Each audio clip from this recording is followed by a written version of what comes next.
Huwag ako lang po din i-flex ako ang DIY parawing pin mga higala. Mauni mga higala ang atuang elevated parawing pin. Naka plastic matting siya mga higala. Dire ang tambayanan sa baktin. Mututoy sila sa ilahang inahan pohon. Mauni dire. So ilig mangihi sila mga higala, malibang. Mahulog ra dito sa silong mga higala. Dili nila na mainom-inom ang ilahang ihi nga naay tae. Kay mao na usa makahatag og sakit sa atong mga baktin. So pag abot diri mga higala sa ilalom, so diri na ka magkuan mga higala. Diha na nimo siya ihinluan. Mag pressure washer na kadiha.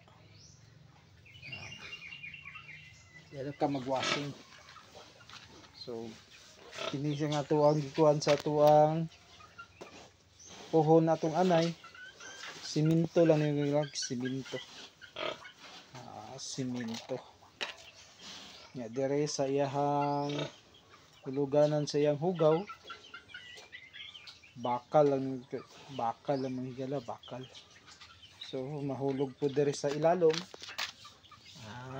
Diha po sa ilalom mga higala. Ang hulog ang iyang hugaw. Mig-washing na to.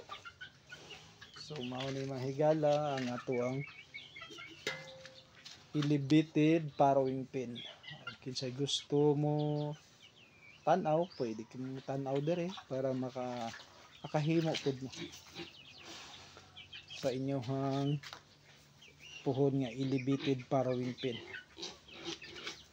Naka plastic matting ang gitambayanan sa ato ang anay, siminto lang.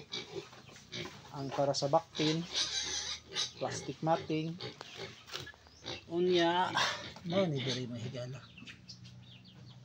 Sa ilalom sa plastic matting. Elevated na siya. Dili na ta magproblema. Og magkahugaw-hugaw, magkatay-tay, magkaihi. Ang ato ang anay kay diretso naman siya sa ilalom. Dili na siya masangit ang ihi. Kay maunay usa nga dakong problema makahatag sakit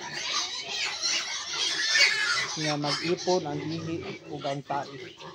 Nya matilap-tilapan mainom sa atong mga baktin, sigurado gud ang scouring dia higala. Sakit nga scouring. Kini lang higala, daghang salamat, amigas.